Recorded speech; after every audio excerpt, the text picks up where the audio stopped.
What do you do with that leftover ham from the holiday? Well, my suggestion, make a beautiful omelet.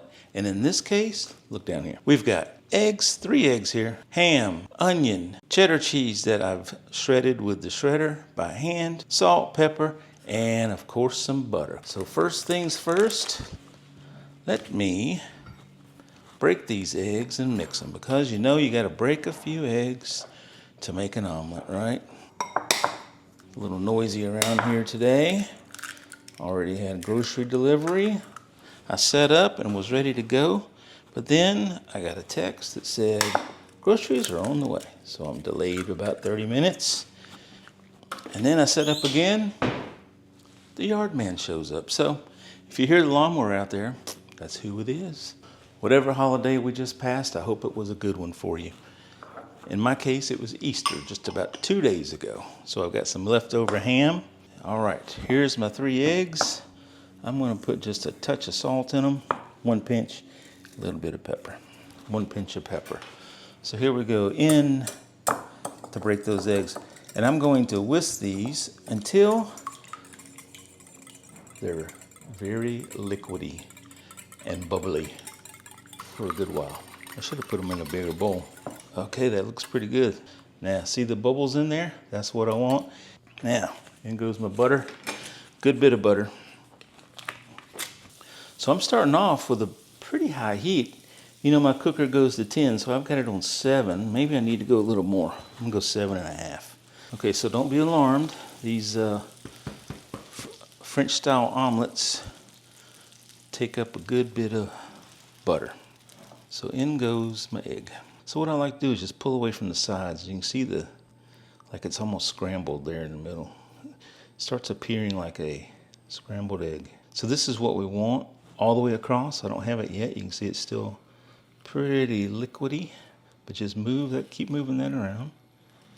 And you can tilt your pan until you get the liquid all around. And don't be afraid to, wiggle your pan like that. So I'm getting close to what I want here. See, I'm pretty solid all the way across, but I do have a little bit of liquid still on the top. So that's fine, that's perfect, that's just what we want. Just make sure all of your semi-cooked parts are flat across the bottom. And I'm gonna turn this down to 4. So from 7.5 to 4. And then I'm gonna add my ingredients. You don't have to add these ingredients if you don't want to. Just an fluffy egg omelet is fine. But I've got some leftover ham. And what's better than ham and eggs? Not much. Okay, look at that. So I'm putting them in a row like that so I can roll it over. Now, I'll put my cheese like this. Weed eater. Hello, Mr. Weed Eater. All right, I've got ham, cheese, and look at here, just maybe a touch of onion. About 3-4 pieces. There we go. How about that? Beautiful. Now I'm gonna let that cook. All right, look at here. See how good that looks? It's firm enough that it can move in one solid piece. There we go. Now, time to roll. Oh. And if it tears like I just did, don't worry about it. Don't worry about it, because that's going to be on the bottom. Just want to roll this just like that. And I'm going to add just a little more butter so that thing can easily slip away. I want to keep butter under it as I roll it. Okay, that didn't do too bad. Well, I got a couple of little dips, but it's after the holiday, and maybe your family won't mind. Now, let's plate this thing. Cleaning crews right here. I'm gonna give him a little piece of ham. Hey, buddy.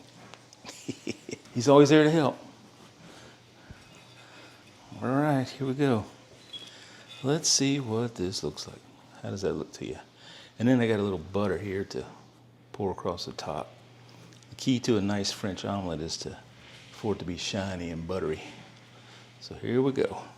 This is just something you can do with your leftover ham. And if it's ugly, if it comes out with some tears, get you some parsley or some chives. Sprinkle right over those bad looking spots. Or melt some more cheese on top. And then it'll look like $1,000,000. All right, thanks for watching.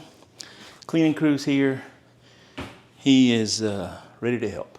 So I'll see y'all next time. Bye-bye.